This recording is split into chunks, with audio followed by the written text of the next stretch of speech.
a message. Hang up. Just hang up. My apologies. So we're sitting here with Chris Castro of the show Drive-Bys with Chris Castro. Talk a little bit about what that is exactly. All right. The premise of the show, the idea started. Free my man Smash Calhoun. We was just talking about him. We will always build. We always be in the car building. We'll like burn it down and just talk about everything, right? And after like a certain moment that it would like die down, he will always get. I'm good. I don't drink anymore. So he'll after a while he'll be like, yo, we need to record these things. You know how he is. We need to record these things. So I'm like. After like a few times, like one of the times where I really G'd off, where I shined, I was like, you know what, we do need to record these things. Yeah. I was like, damn, I'm mad I didn't record that. And then I was like, you know what, we're gonna do that. And it was gonna just be like a week, like something like documenting the projects we was working on. And I was gonna do it literally the day before the day that I was gonna do it, I got violated. And they sent me back to the intake. And I was just in there reflecting like, damn, I went in there fresh with that idea. And I'm sitting at my table. You can't execute it, right? It's frustrating. Yeah. But it was kind of like inspired. It was motivated because that's all I could think about. Yeah, focused on. And I'm sitting at my table, I'm writing rhymes and just writing out my plans. I like to like make things exactly. So I thought about it and I'm like, this is gonna be dope regardless. And I was like, it would be dope if I could get rappers on it. And as soon as I thought of it, I was like, nigga, you grew up in hip hop. Like you got all these niggas on your line.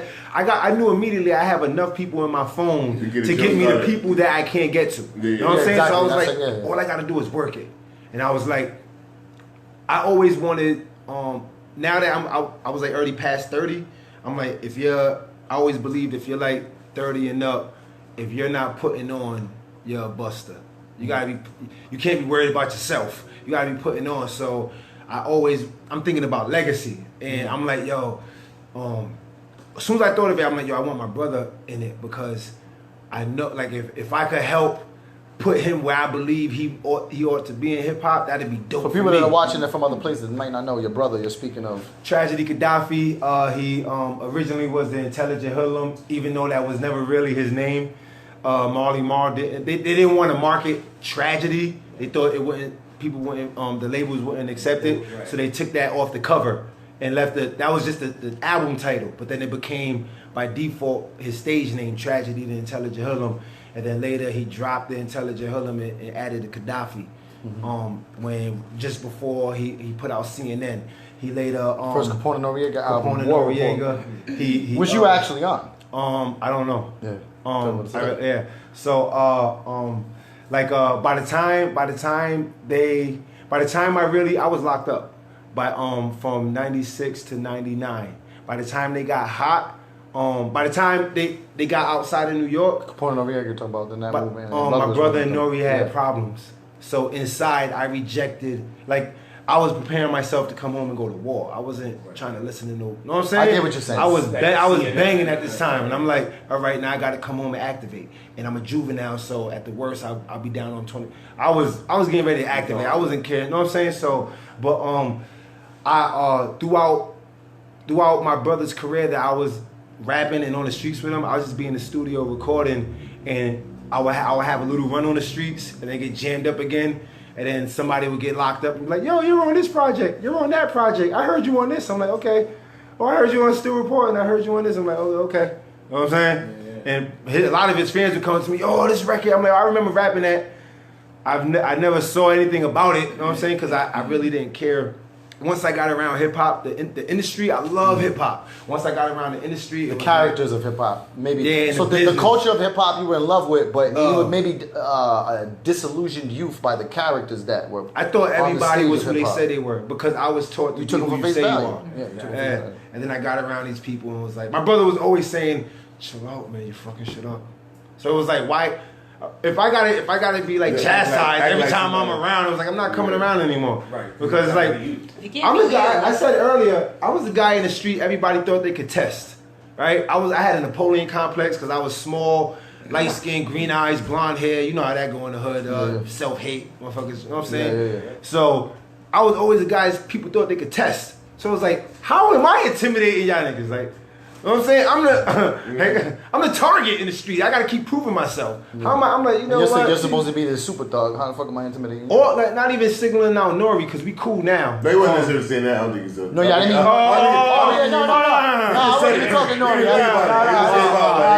But when I came home, that's like, wait a minute, what? When I came home, they were fly. We're talking hip hop slang, white girl. Just pay attention. Yeah, Soul Dad Brothers. That's a joint I just recorded at Scram Jones' house. A verse. And then they patched it up after I got knocked off. I was on the run for a shooting, like staying at Scram Jones' house. He didn't know I was on the run.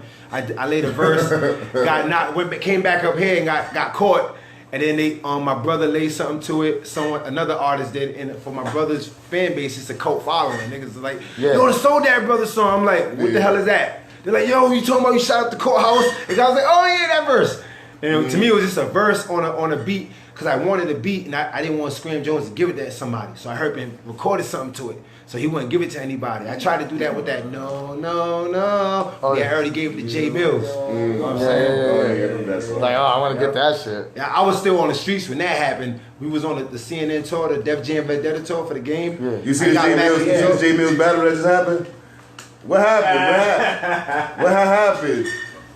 He got tore up.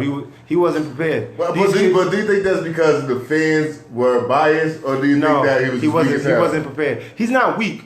Shout out to J Mills, most hated. Vado, what's up, bro? I'm saying that particular battle was kind of his lines were kind of weak. I'm not saying him as a whole artist. I'm just saying that particular battle was kind of weak. Bro, when he was battling, you used to rap on beat. Like used to rap to a beat. And it had to be normal bar structure. If you broke outside the confines of normal bar structure, you immediately got called whack. All right, so what's normal bar structure? Like a 4-bar count. Okay. Tick, top. If it didn't go in that flow, if it didn't fit into a BPM. Yeah, so for instance, these guys out there like, I was out the whole week. Nigga, I was at the whole beach. Like, with no sleep. Matter of fact, I was in the dipped in the streets. It sounds like slam. What they did, they took slam poetry, right? Yeah. Started battling with it. I love it because it gives you more room to flex. Right. I used to, because I came up battling, right? But the old traditional way. As soon as I came home and saw URL, I was like, if I could have did that, and I'm very theatrical. And so it's like, I would have demolished. That's all it is. It's more theatrics than anything. It's theatrics and poetry. I'm gonna act like my words are better than my words really are to make you think they're better than really are. You gotta say, basically, you can't hide behind the beat. Nah, you can't. A lot of people got used to hiding behind the beat. You gotta be all feel. You gotta feel what you're saying. On top of it. Yeah. So let's quickly talk. It could be the deaf and I like the change. It gives you more room to be you. You're not. You know what I'm saying? Yeah. And they can bring your lines back. Hold up. Yeah. You could build suspense. You know what I'm saying? You could say something, let it sink in, then boom. You know what I'm saying? I would have thrived in that, but I did a long bid. And then my mentality became like penitentiary. You can't disrespect me. I don't care just because it rhymes. Yeah, you can't be saying. If you say something slick to me, I gotta make you eat your teeth. Right. So, and that was happening to me in the joint. I would demolish dudes and like battling. And then running their cell after the battle. You know what I'm saying? And it was like, if I know I'm doing that when I'm trying to get parole, me on the stage, if somebody said, because they study you, and they try to diss you, you know what I'm saying? I'll take your son and... Nah, the certain lines can't cross. And then it's on. That niggas say niggas beat niggas in battles, and then like I just took your manhood, nigga. I'm gonna go your cell, nigga. Whoa. Go in your cell and break the fucking jaw and go to high security. No. But you gotta specify. I'm sorry. Because people 10 years in the joint taking manhood, it sounds real funny, bro. No, me too. They ain't gonna have Castro on there. Yeah, Castro. So you test me. No, but what it was we'll be in a battle, right? It's the mentality. And somebody would say something hyper disrespectful. And then I'm saying in a moment I have to win this battle. I got what you're saying. I'm not gonna snuff you in the battle because they're gonna think I snuffed you because I'm losing. So I'm gonna beat you in this battle, and then I'm gonna run in the cell and beat on you with my hands. Just prove that. Yeah. So you're just taking the stuff that you say in the battle personally. Yeah, exactly. I thought about it a different way. I thought about Dudes that say the most disrespectful shit, they won't just try to be better than you. Yeah, they'll say suck my dick, I'll fuck your girl. I was like, hold on. They'll display everything you say. Almost trying to get you out of character. He's right about that. Yeah. Almost trying to get you to the point where you want to do something physical. And that's almost like a lost too. I stopped battling because of that. I'm like, I can't let, and people like, so you got to protect yourself from yourself sometimes. Yeah, so it's like, I'm either gonna ruin my life, hurt somebody really bad, or get hurt. Because I might never sell crack. I'm like, y'all be fucking crackheads up, man. I can't do it. So let's time wise, because Trad's gonna call back. Let's rotate it back to your show. All right. I want to jump from how it started. Yeah, right? go ahead. So where I'm at right now, because it's an important issue. Have you heard of Marzia Hashemi? I saw it on your page. She's a journalist, right? American-born journalist that has been living under dual citizenship in Iran for quite some time. She's like a real professional journalist. I mean, she makes what I do just seem like I'm sitting in the car. She's like very, very, very profound. She tackles tough issues, and right now she's in the process of bringing the whole black plight on the world front. You know what I'm saying? Like basically the same shit that got Brother Malcolm, Brother Martin killed. Mm-hmm. It was all cool and dandy when they was talking about civil rights, right? Because that's just an American thing, and we could police ourselves, right? When you start talking human rights, it's global, and then the world courts get involved, right? And once if you pay attention, once Malcolm and Martin started talking that shit, human rights, they got holes in their dreams. The unity. When they were talking when there was talks of separation, it was different. When people started talking about coming together, that was it. But you got to see what they united on. Mm-hmm. On bringing America up on human rights violations. So she wrote That's a lot world of stuff. Court shit. She wrote a lot of stuff. One of her missions right now is to bring the Black Lives Matter movement to the World Court on human rights violations. So now she comes to America to visit her family, and she's detained at the airport with no charges. Oh, you're just a witness. You're just a witness. Person of interest, right? And is that what they do? Person of interest? But they said a material witness for an important matter. They can't. You know how it is. We can't say anything. Right. But if this is such an important, this is such an important witness. You would think when you got a mafia rat, right? You like VIP. Exactly, right? You're protected. Shrimp, lobster. So what are you doing? If I was that rat, Sammy the Bull, right? She would be exactly. Should have been rose petals and everything, right? But this material witness is shackled, right? And stripped of her religious garments, right? And offer nothing but pork for meals. And if anybody's been locked up, you know they don't even really serve pork anymore. They serve fake pork, like turkey ham, because there's been so many lawsuits. So you had to go out of your way to get this woman pork. Know what I'm saying? Like, come on. We all know what the hell this is. You know what I'm saying? So one of my mentors, at first I didn't know I could say his name because I didn't know if he wanted that smoke. You know what I'm saying? But shout out to Mukhtar Ali. He is a director that a director and an investor, right? So my Trash introduced my father to him, and then my father introduced me to him. And he's been mentoring me a lot, right? And so I wake up to a text in the morning from him, like when it happened, saying my dear friend has been unjustly detained by the U.S. government. Can you?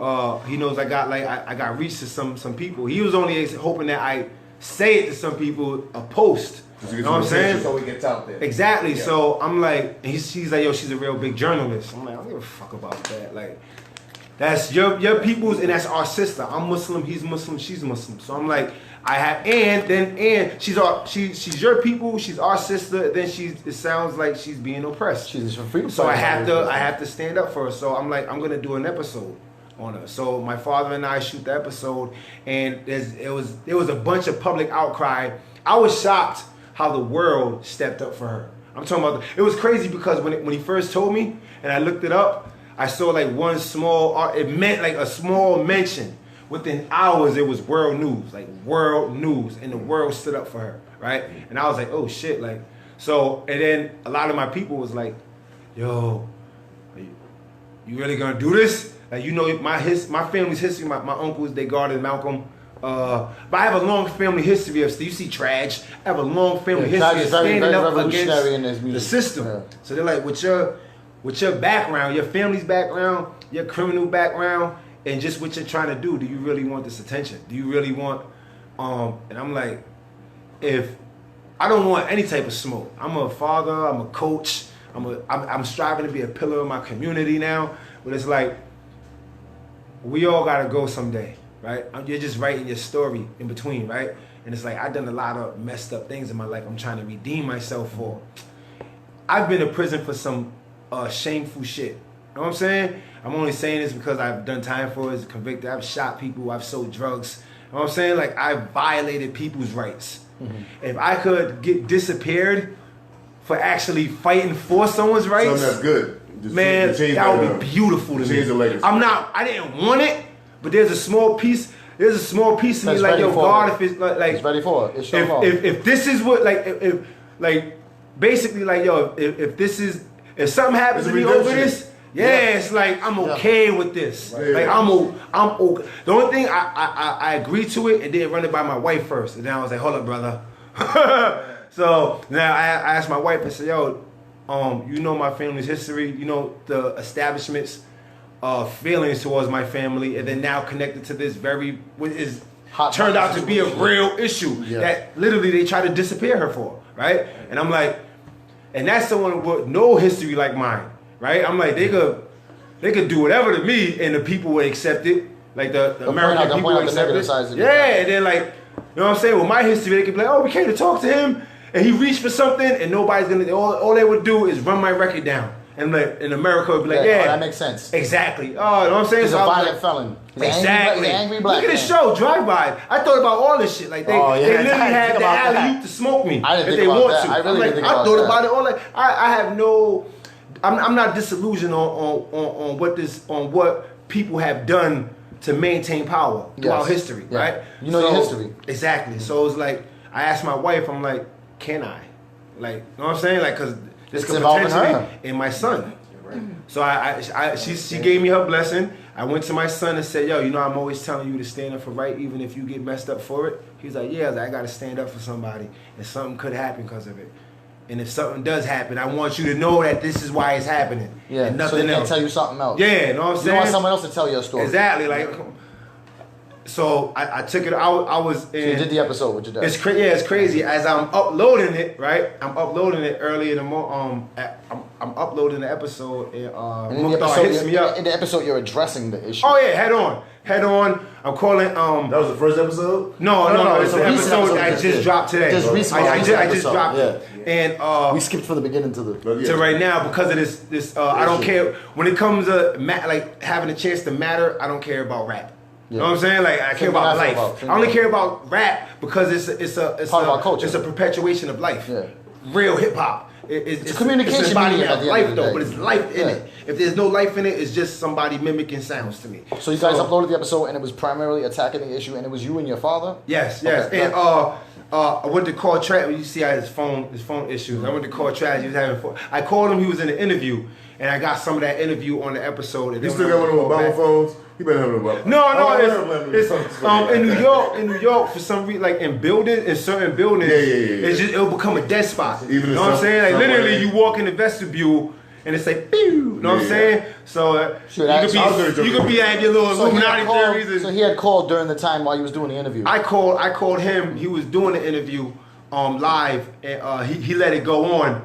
And then I had to keep the episode going, so I hung up, and then I called back in a minute, and then couldn't get through. Mm-hmm. So, but knowing that he had picked up. Just because it came through, so he wanted the call. He wanted me to stay on until we was ready to talk. But I wanted to continue the episode, and then I called back, and it didn't get through. But I wanted to call the average person, a human being, the average consumer of media content to account to stand up for this woman, and I wanted to remove religion and politics away from it because it's.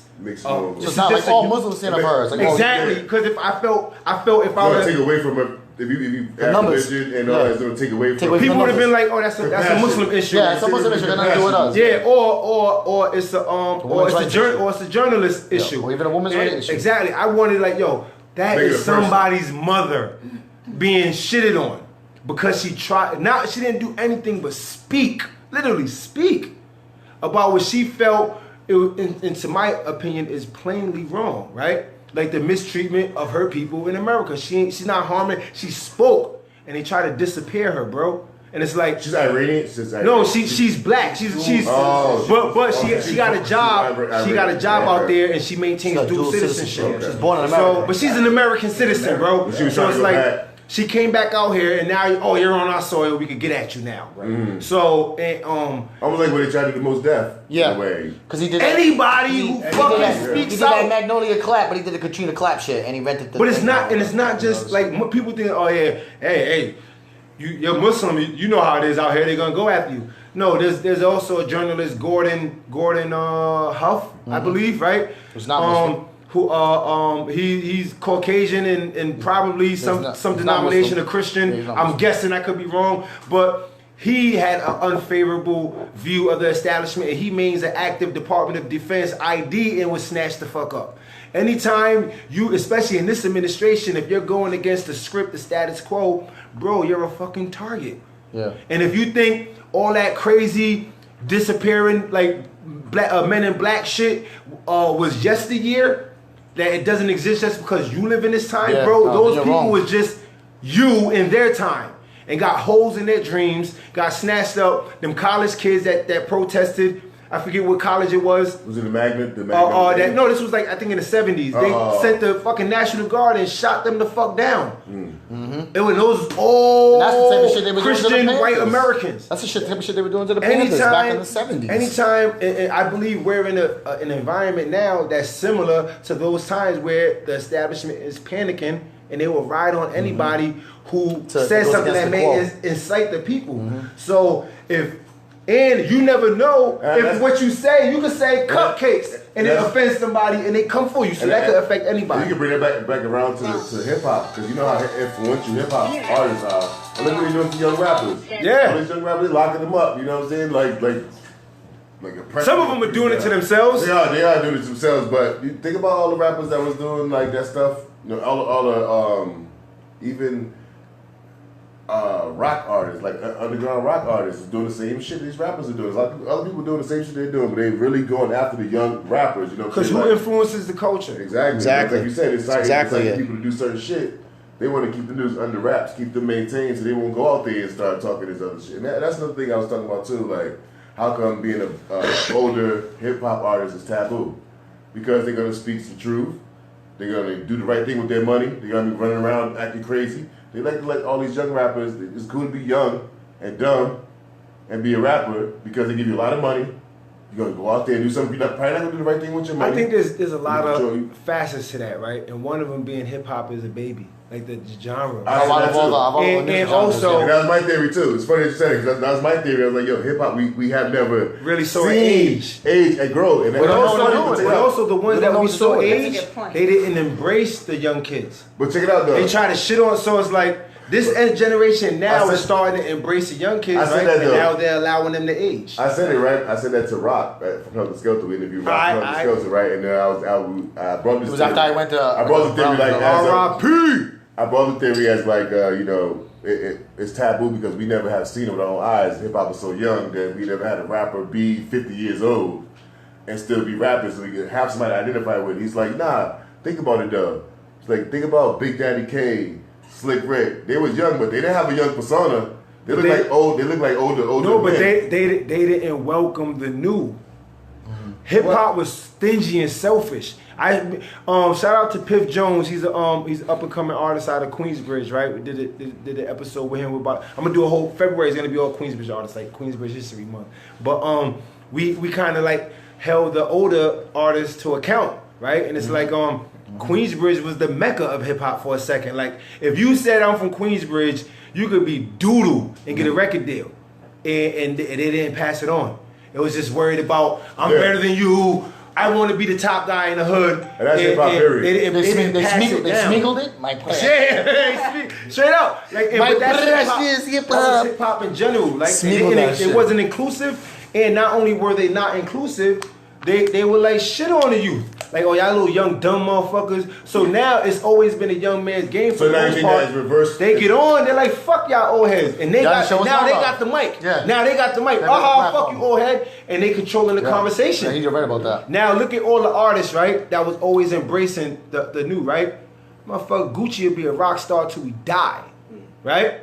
Now Jay-Z embraces the youth. You see Jay-Z, T Grizzly, Meek, right? And Jay-Z could come out literally wearing whatever the fuck he want to wear with his hair everywhere, and niggas gonna be like, hold up. Everybody who shitted on the youth, right? As soon as the youth got power, they can't wait to get him out of here. You didn't even, first of all, it's bad enough you didn't even help me get in. And now that as soon as I got in and I'm feeding my family, you're getting on your platform and basically trying to stop me from feeding my family, bro. Fuck you. Get out of here. Yeah. Bye. And now I feel a lot of dudes are only rocking with the youth because they feel like they have to. Be relevant. You know what I'm saying? I don't feel like, I have very similar views that when I was young saying, man, you niggas is frauds. To a lot of dudes now, it's like, hey, photo op. Yeah, no, you're right. Photo op. Yeah, Instagram. You know what I'm saying? I think he's whack, but I'll take a picture of him. I'm not gonna be a hater. Yeah, so I don't look like a hater. You know what I'm saying? Yeah, you're right about that. But I got there's real OGs like that that really Master always P. embraced like Master P. Yeah, he always put on the young. Always put on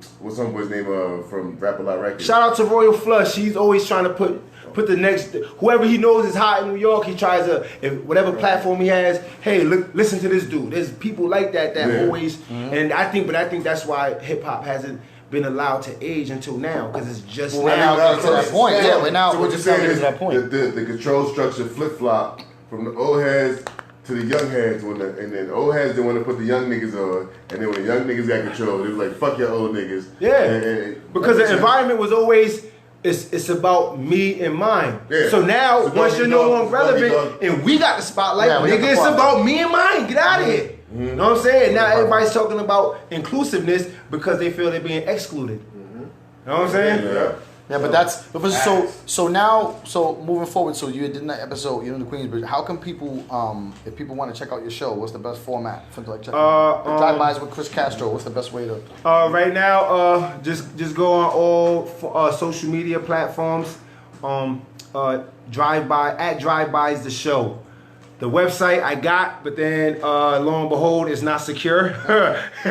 and I'm having an e-store on it. I have an e-store on it, so I'm like, I'm gonna start from scratch because I want people to swipe their card on his website and not from no non-secure website, because then all your information to be at risk. So I'm gonna get that. I'm gonna redo that because it's up right now. It's live, but I'm not even gonna put it out there until I redo it the right way. That sounds good.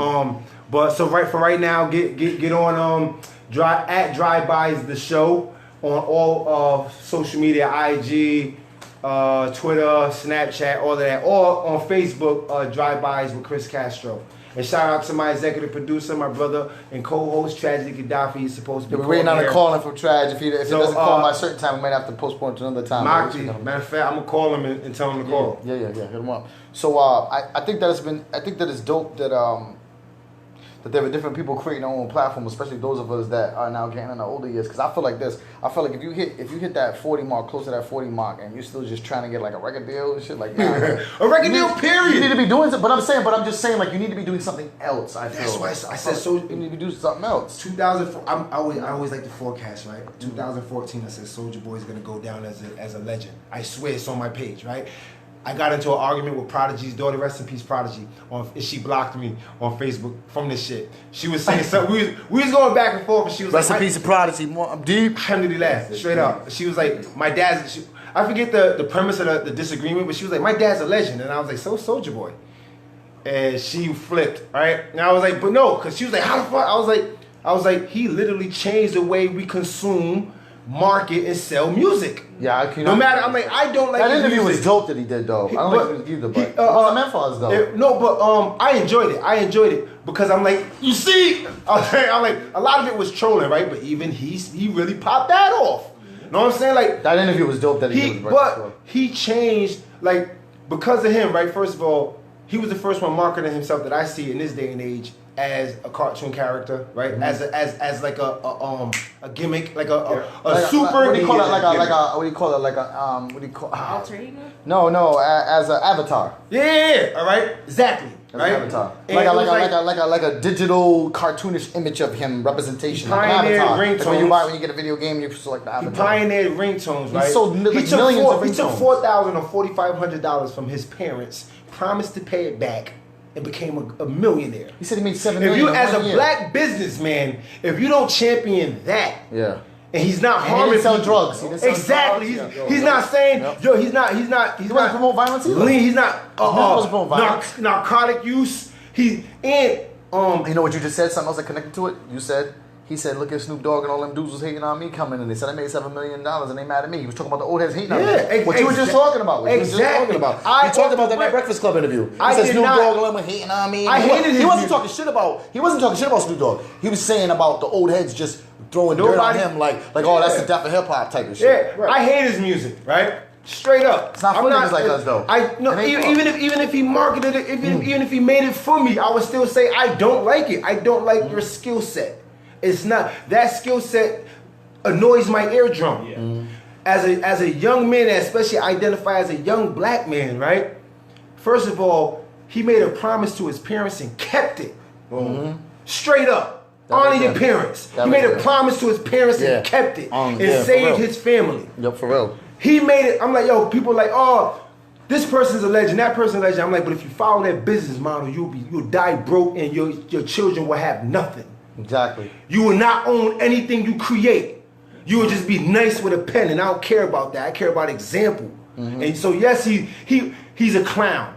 That's how he marketed himself. He meant to do that. That was all part of his plan. That was his thing. So he strategized. What did Pac say?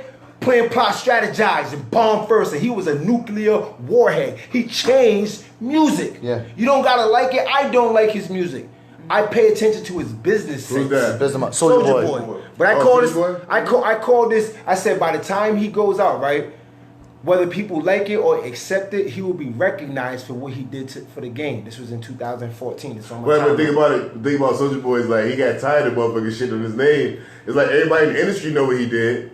You know, so niggas behind the scenes know what he did. The people didn't really know. The average person that didn't know shit about hip hop. He was chatting though, when in Queensbridge, that's like just talking shit. Like he was trolling, right? He was trolling. Half trolling, half real. Exactly, but it was still real shit in there. You know what I'm saying? He was going overboard with it to make it theatrical, for marketing. Yeah, but shit that he was saying had some truth to it. Yeah, he wasn't just creating it for nothing. Yeah, he wasn't just. Bro, we're streaming live on YouTube right now, right?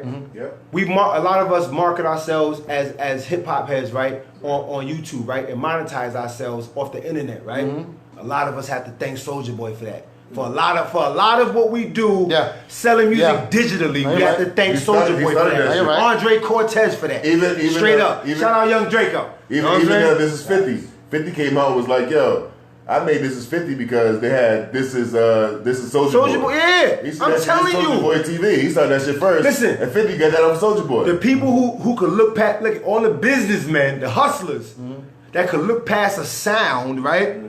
Most people in hip hop don't have a good business at all. First of all, but the businessman Jay Electronica was like, yo, listen, they called me an internet rapper because I followed Soulja Boy, and he has a whole career. Everybody's like, where's the Jay Electronica? He doesn't have to release anything because his business is right. Because he follows Soulja Boy. Still making money. Because he follows Soulja Boy.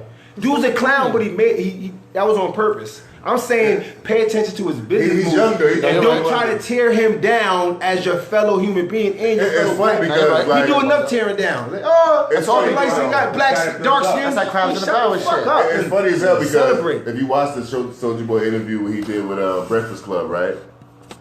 Anything Soulja Boy brought up, they tried to tear down. They tried to dismantle it. He said, "Oh, I did this, I did that." How many pulled up that money? He slipped all those jabs. He pulled up how much money I made yesterday. But check it out. But then when Soulja Boy brought up Charlamagne the God's book, he's like, "Yo, man, I love your book, bro. Your book is smart, man. I'm gonna buy that shit, man. Congratulations." You know what I'm saying? Smart. And everything that fucking this nigga Soulja Boy brought up to Charlamagne the God, he tried to tear it out. So he did this, so he did that. When he was on a motherfucking interview at what's the shit called? Everyday Struggle. I didn't watch that one.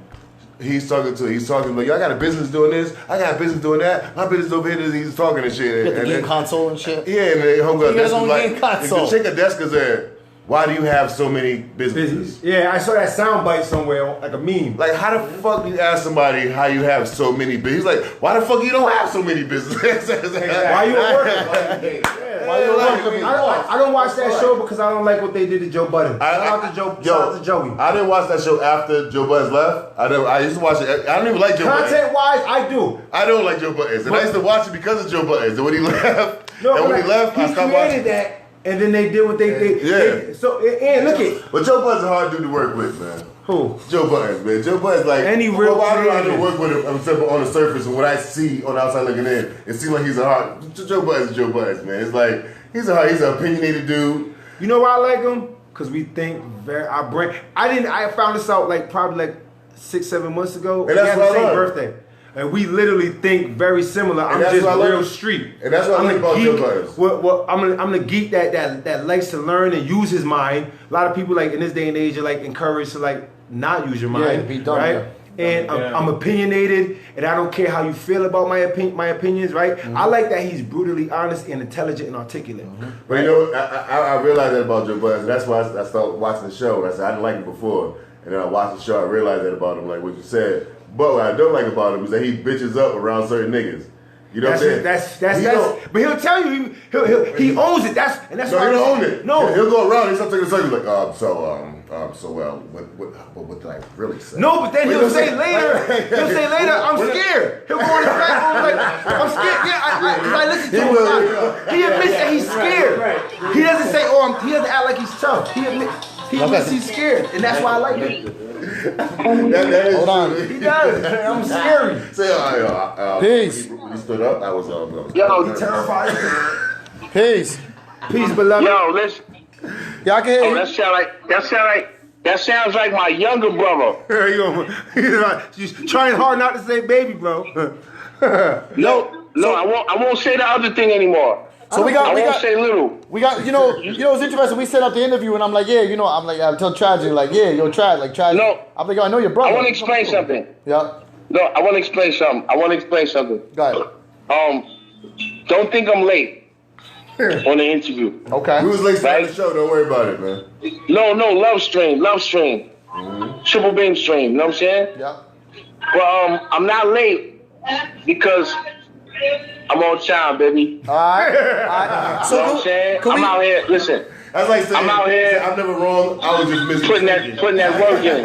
Could you introduce yourself real quick for the people that don't know? Because you could be anybody calling in. You know what I mean? We don't got you in the studio. Could you quickly say who you are? All right.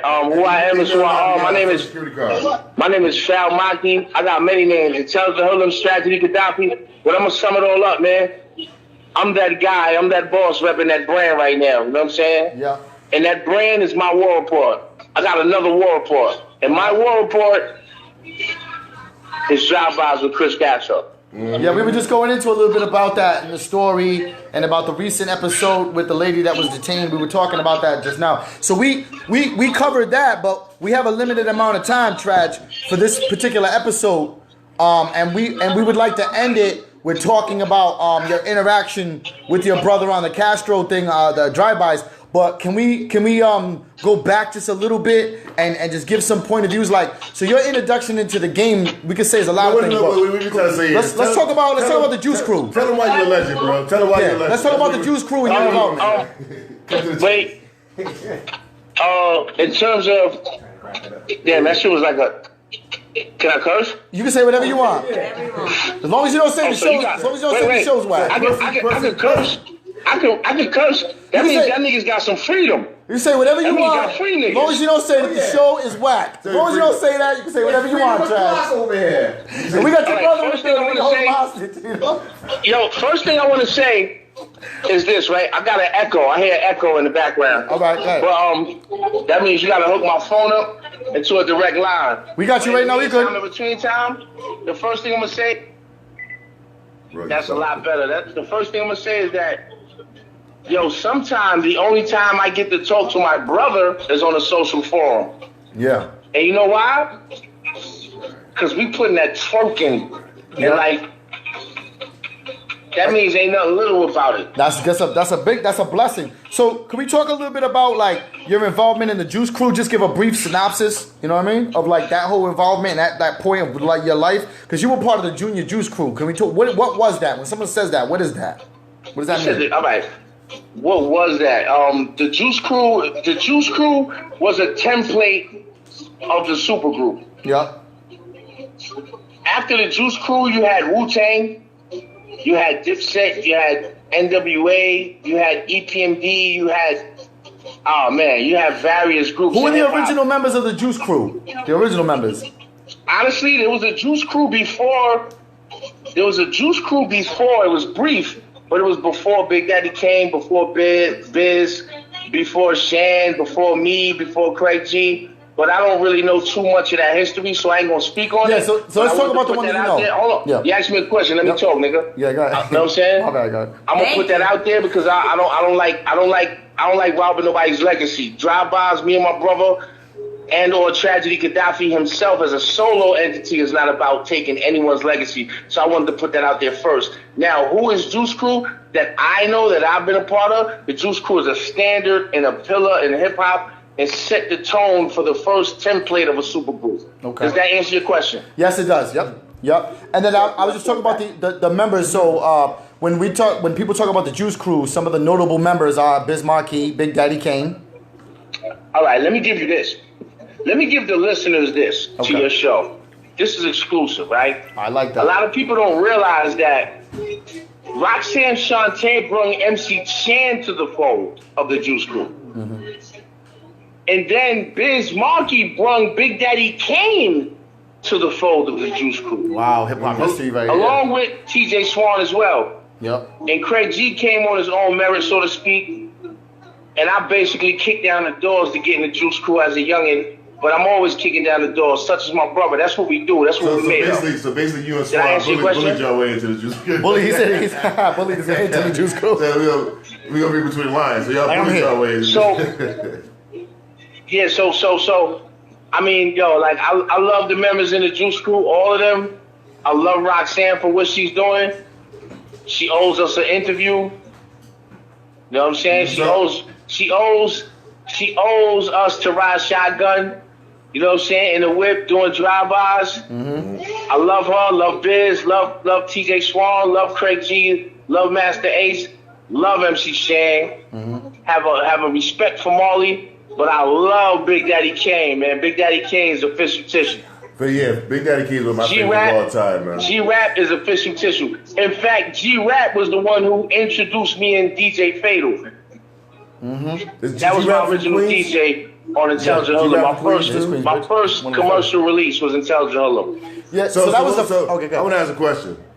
So what was it like when the Bridges Over dropped? What you from that era? And you was around those guys who, like, you was around Shan and them. And so what was it like? What was the climate like when the Bridges Over dropped?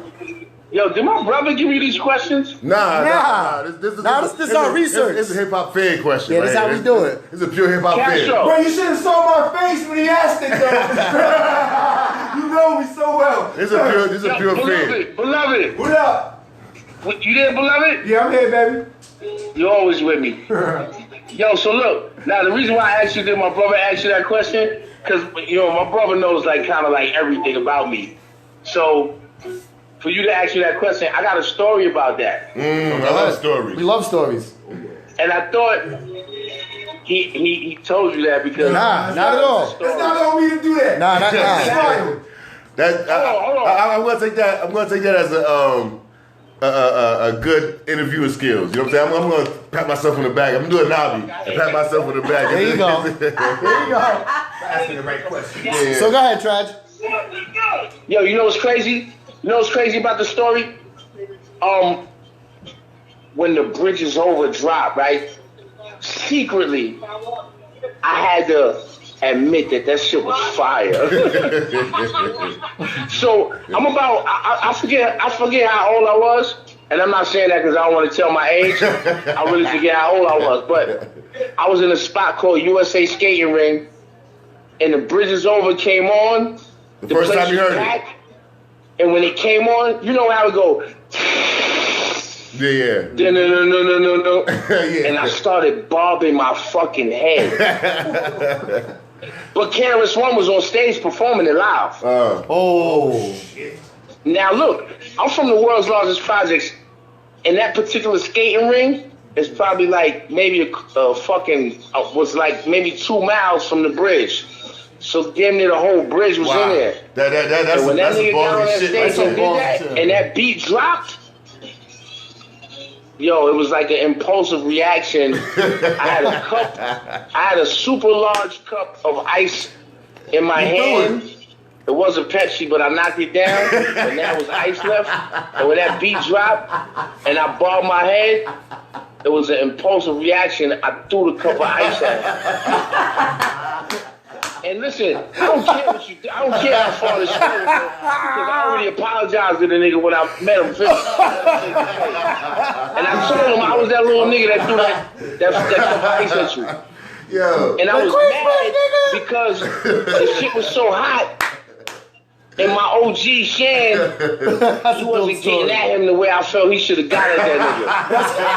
And that's why I threw a cup of ice at him. And then look, I became even madder because even though I threw the cup of ice at him and it barely missed his head, it wasn't that enough. nigga kept performing and he didn't miss a beat. Shout out to KRS-One. Hold on. Shout out to KRS-One for that, nigga. Yo, hold on. That nigga told me focus. Yo, that nigga trying to fluster, trying to get it flustered. It was a dope song. That's a dope fucking story. But I think The Bridge is a better song though. Oh man, that's a dope, yo, Trash. That's a dope fucking story, yo. That nigga said he tried to fluster me. Oh, I swear, he would have felt validation if he was just made a nigga stutter. If he was just stutter like the bridge, he'd be like, all right, got that nigga. He said that nigga didn't miss a beat. Yo, so Trash, for time wise, because we'll definitely pick up another interview. That's the first story we had in the show that brought tears to my eyes, bro. That was a dope fucking story. We've had some pretty crazy stories. I kind of feel like, yo, I'm so immersed in this hip hop shit.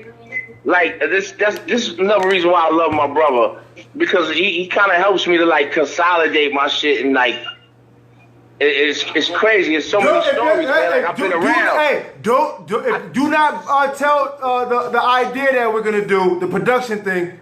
Don't say that if that's what you're about to say. I didn't do that. I was just making sure you didn't put out something that someone could steal. Yo, Castro, I ain't hear your voice in like 2 days, nigga. It feel good. Oh, you gonna throw a shot on the air? Yo, Trash. I'll never shoot you, brother. Yo, Trash, can we move a little forward? And let's talk about I knew who you was growing up and like listening to the stuff, but what really made like an impact was like what really made an impact to me, like that really was like, oh shit, was like the whole. Let's talk a little bit about your involvement in Capone Noriega's first album, The War Report.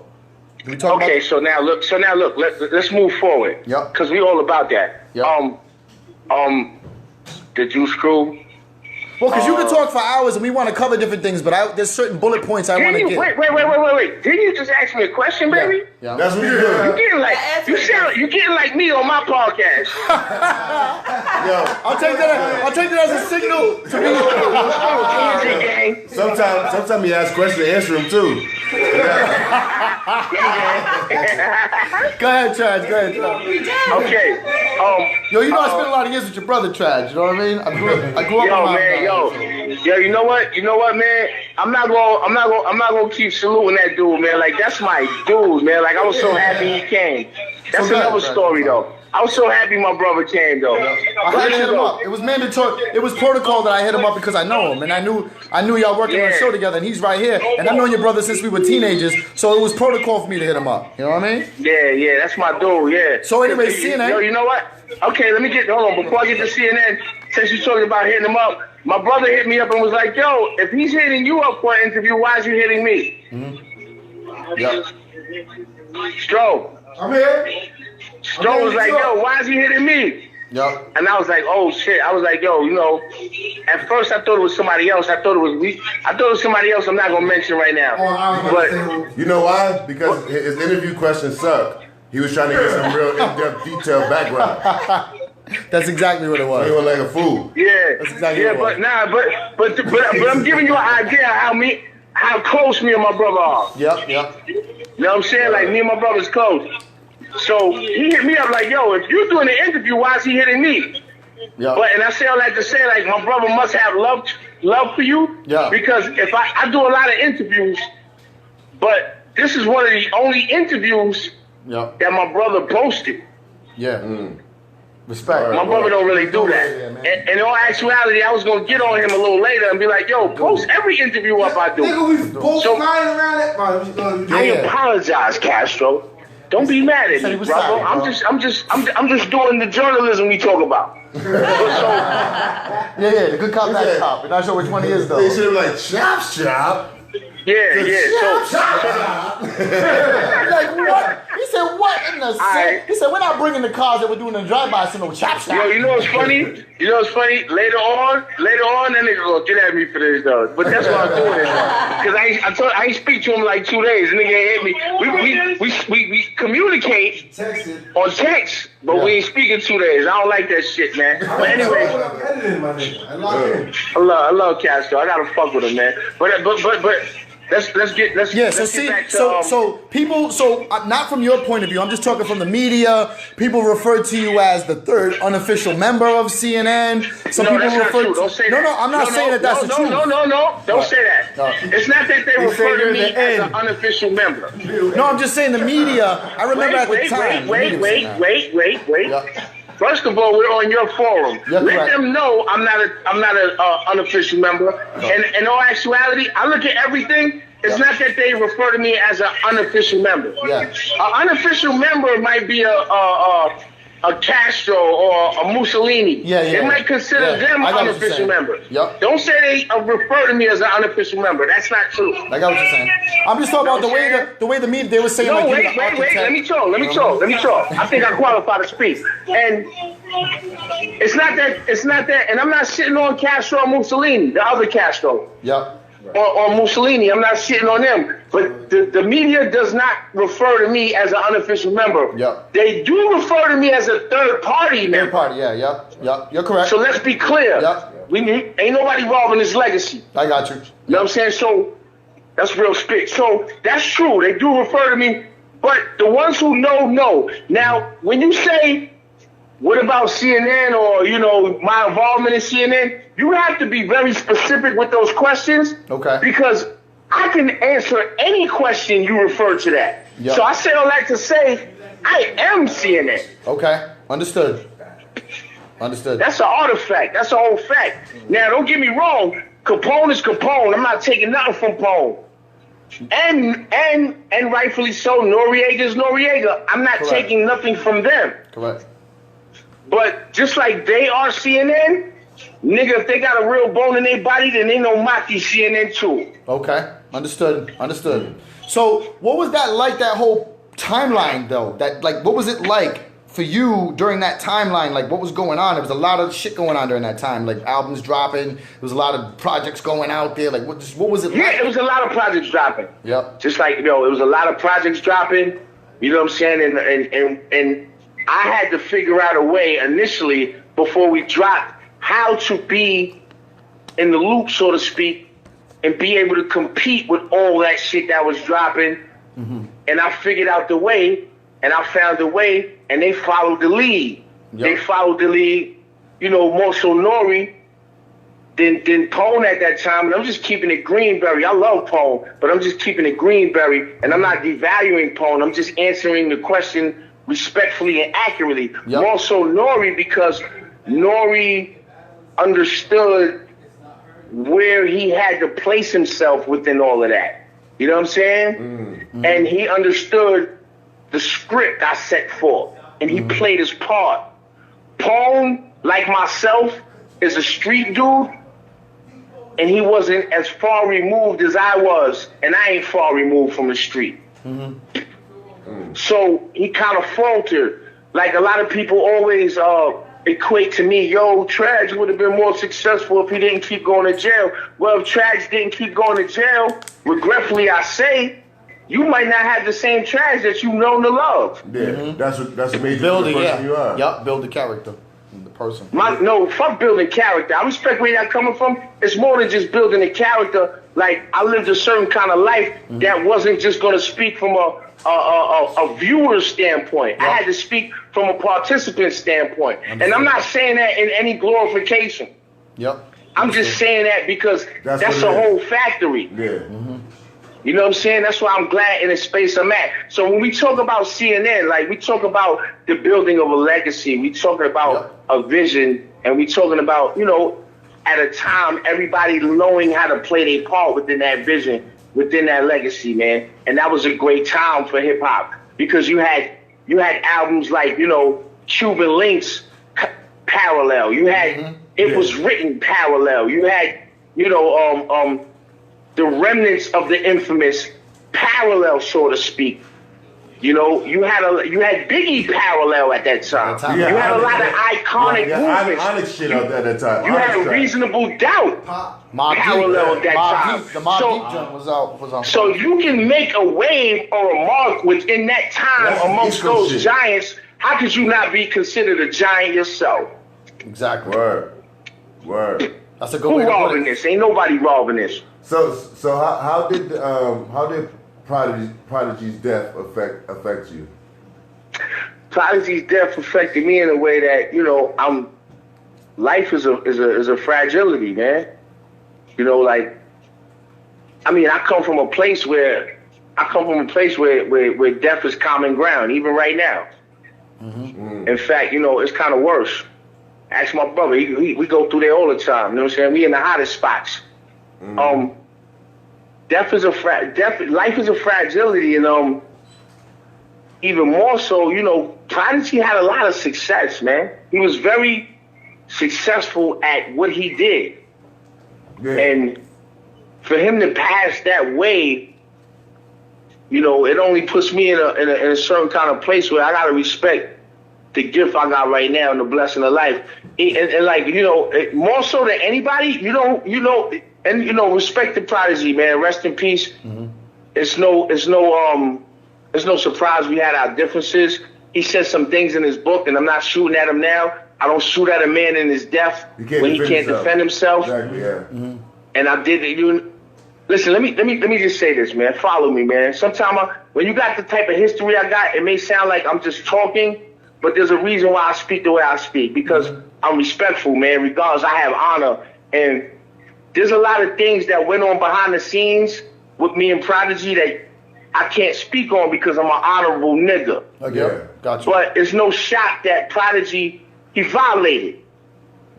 And I told him in his ear before he passed that he violated. And he called me out on stage at BB King's, because if he had an ounce of man in his body, and obviously he did, he had to call me out. But I'm not going to go into that right now because he's not here to defend himself. But overall, there is no defense when you lie on a nigga.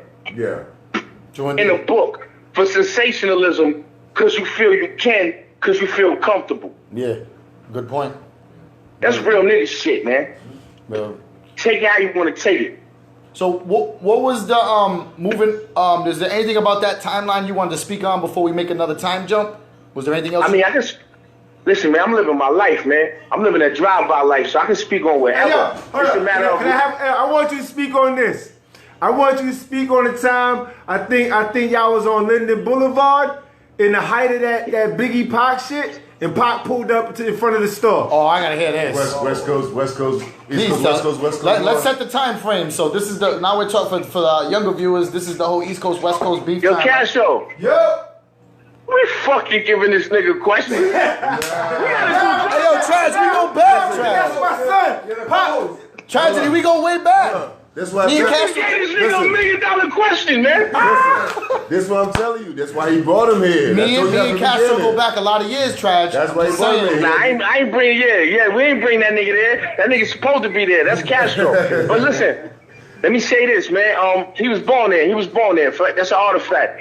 But it wasn't Linden Boulevard. See, that's why I say Castro know the stories, man. It's not fair for Castro to interview me. So remember that time? He said he's totally a guest host. That nigga know all the stories. Because if he wasn't there for the stories, He was there when I came back with him. So remember that time you got beat because you stole that Jello out the cabinet? So shall we set the scene?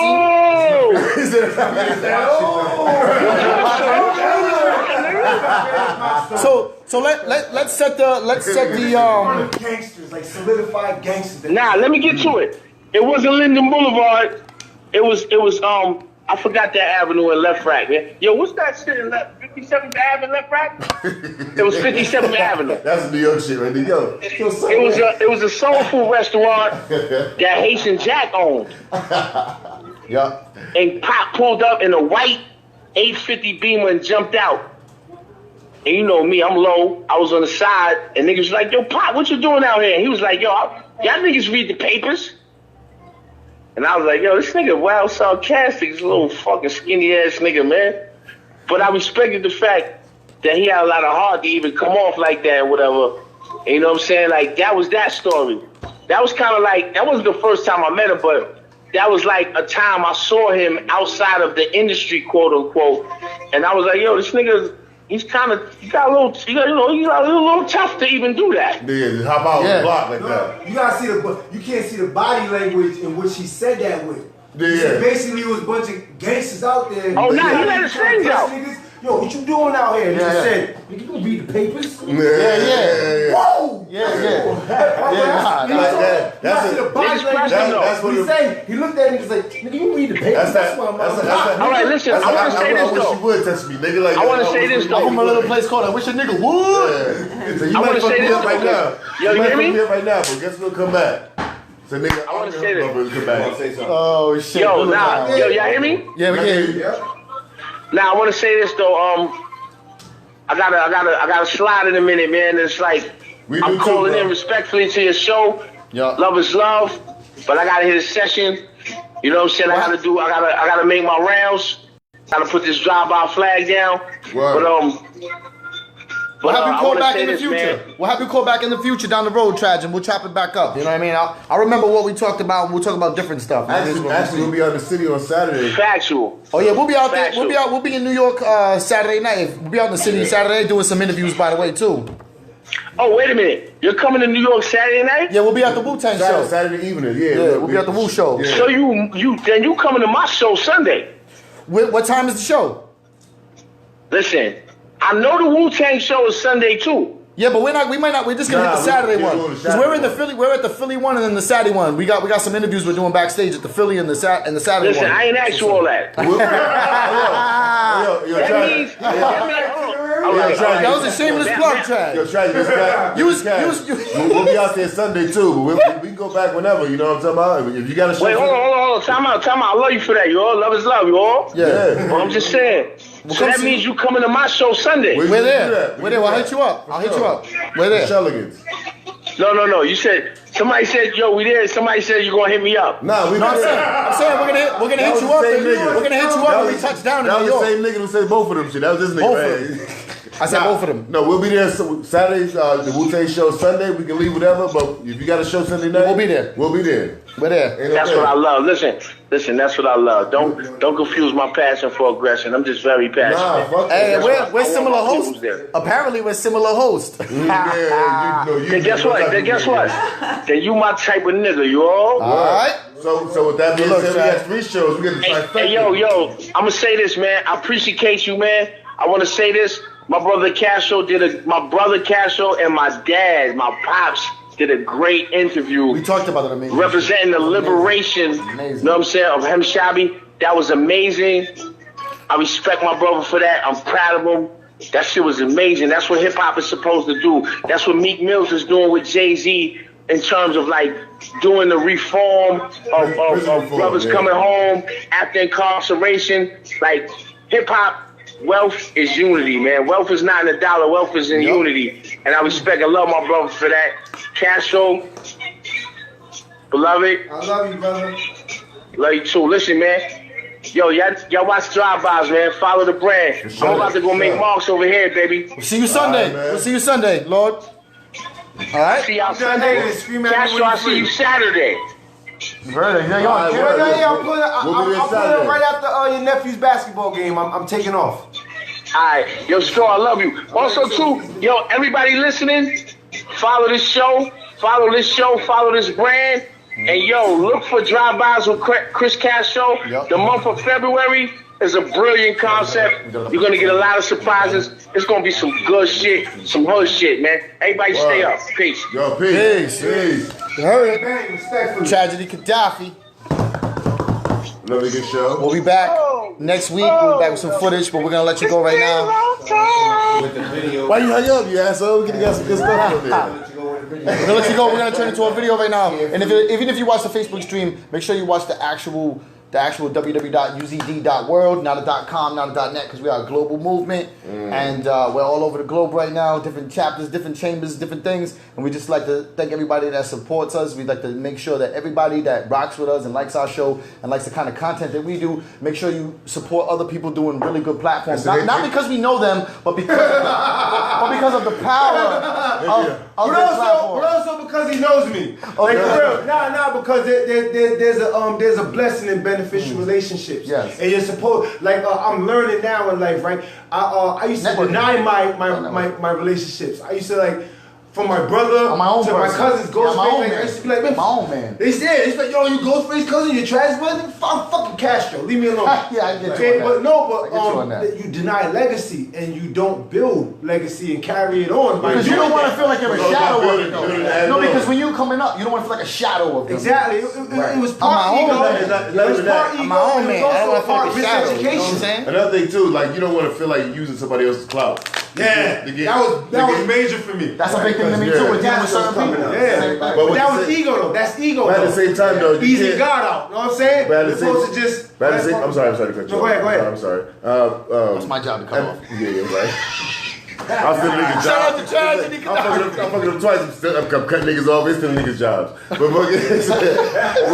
shout out to Tragedy. Like another thing. You gotta build the wall. Yeah. Like another thing too, it's fucked up to sit there and be like, you kind of feel fucked up to be like, oh, I'm so and so's cousin. But at the same time, you don't want to name drop. You don't want to name drop. But at the same time, is you shouldn't feel ashamed to be like, yeah, I'm so and so's cousin. Because like, the reason I did that, go on my Facebook, right? It says my name, then in parentheses it says tragedies. I wasn't there before. I did that. I did that really for my nephew, Tragic's son. Right? Yeah. Because he's on that time. I'm like, bro, you know how many times I shot myself in the foot by running for my legacy? That he made our name mean something. Yeah, word. Yeah. Don't run from that shit. That shit could get, like, people only give a fuck about Chris Reeves because he's Pun's son. Word. He's also nice. Yeah, nice. But they don't give a fuck. Like, his legacy, the hard work his father put in. The young dirty bastard. Exactly. It should fall to the waistline because Lil Busy Bone's son. You know what I'm saying? Like they got it. Yeah. And because they accepted what their brethren did, they now have a career and they have an opportunity to further that legacy. Mm-hmm. It's not even about me at that point. Like I said, like for me, it's like, I got the shot at helping put my brother where I believe he deserves to be in hip hop with this. You know what I'm saying? And myself, and to create an opportunity for my son and my nephews. But at the same time, But at the same time, like somebody like Denzel Washington's son, who don't use the name Washington. He doesn't? He don't. But you know why people don't hire him because of that. Nobody knows. Maybe be typecasted under his father's legacy. I get it, but it's like... I'm not trying to refute what you're saying. I'm just telling you the other... Did the Kennedys do that shit? Nah, they didn't do it. No, yeah. You understand what I'm saying? Do the Trumps do that shit? Motherfuckers, Donald Trump, move! Yeah, you're right. Yeah. Move! Royal families, like royal families. Exactly. Like, you know what I'm saying? So, and I was... You know who I am? You know who my dad is? Yeah. Mafia sons? Mafia sons? You know who my dad is? I used to always be like, yo, Prince had, like... People, because somebody said this to me like a while ago, and then it stuck in my head. It was like, yo, you're like Prince Harry in hip hop. Like, you know what I'm saying? Like, you could come in and out, but you don't really. But you know how they didn't care for it. Yeah, they didn't care for it. They was just like, they're in the clubs drunk and whatever. But my man just like, yo, you're like Prince Harry. Like, you can have the fucking kingdom and you don't even want it. But then I was like, those are the most deserving sometimes, though, because it becomes a necessity to lead at that point. Because the best leaders are the ones that don't want the fucking job. They say if someone desires leadership, they should have it. That's because your ambition. Your ambition. Because whoever goes for power should not have it. Because if your ambition is power, you're gonna make decisions based on maintaining the power. Not even that. That was good with the people that you lead. Hey, yo, not even that, Navi. You're gonna have and that's what I learned as a Navi, leader. you're gonna have a predetermined. I never wanted it. You're gonna have a want to be a leader either. Game of Thrones. Hey, yo, Navi, you're gonna have a predetermined thought of what you're gonna do with the power. Yeah. Like before you get the power, like a person that needs the power or is striving for the power, they're gonna have a predetermined plan of what they're gonna do with the power when they get it. You know what I'm saying? And nothing will get in its way. Not family, not love, not God. Nothing will get in the way because that becomes the focal point for their position. Exactly. It's just a burden for me. Like I don't like people's outcome being contingent upon my decision. Leadership sucks. You know It's the worst job in the world. It's bad enough I'm a parent. It's the worst job in the world. You know what I'm saying? It's bad enough I'm a parent. Leadership is the worst job in the world. If something great happens, we did it. I don't think something so. fucks up, you did it. Yeah, you have to accept that. As a great leader, you have to accept that. I don't like that shit. And the leader cannot do what they want to do. And the leader, I try to teach the younger people than me that assume leadership positions in my movement. I tell them the same shit all the time. I say, to be a good and effective leader, right? I was saying that. I always teach the upcoming leaders in my movement that come up under my leadership. I always teach them this. I always say this, Castro. I say, a real leader, an effective leader, and a righteous leader doesn't do what they want to do. That's what a dictator do. A leader, a true leader, no true leader can ever go through his legacy or his career ever not doing multiple things that he don't even like to do. But he does it because of the overall effect it has for the people he leads. And that's the difference between I'm a coach, a dictator, you know what I'm trying to do in my personal life? That's a coach football, you agree? basketball. You agree with me on that? Hell That's the difference. So I don't want to wake up. So that means that you have to I say love like my this. kids, I love all my boys that I coach. Like, please don't take this the wrong way. I don't even want to fucking get up and coach. No, you want to do it. I want to chill. I want to lay with my lady. I want to go get money. And it's like, if I don't help shit, because I feel like I was raised right in a lot of things, and if I don't help shape these kids' psyche, some fuckboy is probably gonna do it. Yeah, exactly. Someone's gonna gonna get it from somebody, so mine will be a I God. started coaching because I'm like, Like, my son is gifted. And I'm not comfortable handling his psyche. Like I'm tough on my son. I build his psyche. Literally, when he was like months old, I would say words to him and spell it. And people were like, why are you talking to him like he gets it? I'm like, why the fuck you don't talk to yours like he does? Exactly. Right? And to this day, that's kind of that Soldier Boy reaction. That's kind of that Soldier Boy reaction. My son was reading at 3 years old, like reading. At 3, exactly. Like, and he walks around like a little man. The same person that said that to me, his child is not as developed. Yeah. Like to say the least. I understand. And I was like, I'm not gonna. I don't care for my son to just be good at something that. Like my whole family, once we like something, it's like we try it and we're good. You see trash, I can put words together. Boom, hip hop icon. You know what I'm saying? Like, so it's like I'm not impressed with things that you do. It's how are you? How are you doing? So it's like if I hand my son's very talented, I hand him off to some coach.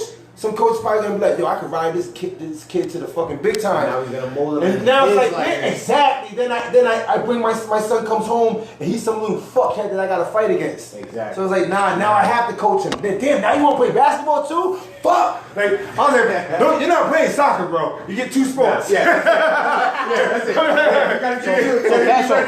But the conversation, I'm gonna wrap up because we're already about that stream. I'll wrap up the streams. Any last words you want? But I want to continue conversation. But we're gonna get into the process. So any last